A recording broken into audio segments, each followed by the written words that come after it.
नवाब मलिक हमें कतई स्वीकार नहीं। एनसीपी अजीत पवार को भाजपा की फिर से दो टूक।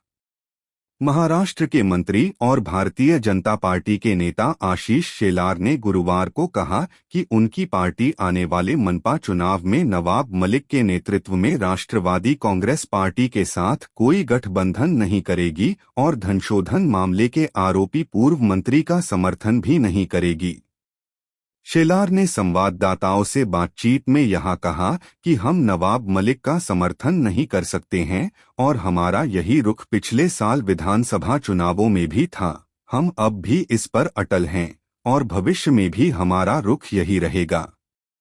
उन्होंने कहा कि यह मलिक के बारे में नहीं बल्कि उनके खिलाफ लगे गंभीर आरोपों के बारे में है। जब उनके खिलाफ हसीना पारकर के साथ संबंध होने के गंभीर आरोप लगे हैं तो ऐसे में हम अपने सिद्धांतों से समझौता नहीं कर सकते।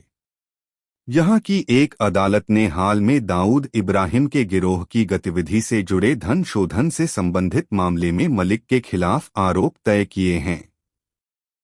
भाजपा की यह टिप्पणी उसके बाद आई है।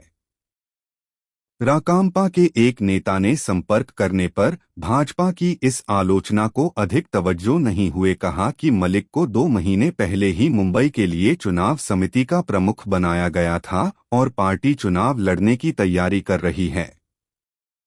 नेता ने नाम नहीं बताने की शर्त पर कहा, हमारी राजनीति किसी पर निर्भर नहीं है। उन्होंने कहा कि पार्टी ने उम्मीदवारों से आवेदन मांगा है और बाद में तय करेगी कि वह कितनी सीटों पर चुनाव लड़ेगी। उप मुख्यमंत्री अजीत पवार के नेतृत्व वाली राकांपा भाजपा और एकनाथ शिंदे की अगुवाई वाली शिवसेना के साथ प्रदेश में सत्तारूढ़ महायुति का हिस्सा है। मलिक कई बार विधायक रह चुके हैं। वह अविभाजित राकांपा की मुंबई इकाई के अध्यक्ष थे। इसके बावजूद कुछ इलाकों को छोड़कर पार्टी की मुंबई में कभी कोई खास मौजूदगी नहीं रही। उन्होंने पिछले साल शिवाजीनगर गोवंडी सीट से विधानसभा चुनाव लड़ा था, लेकिन समाजवादी पार्टी उम्मीदवार से हार गए थे।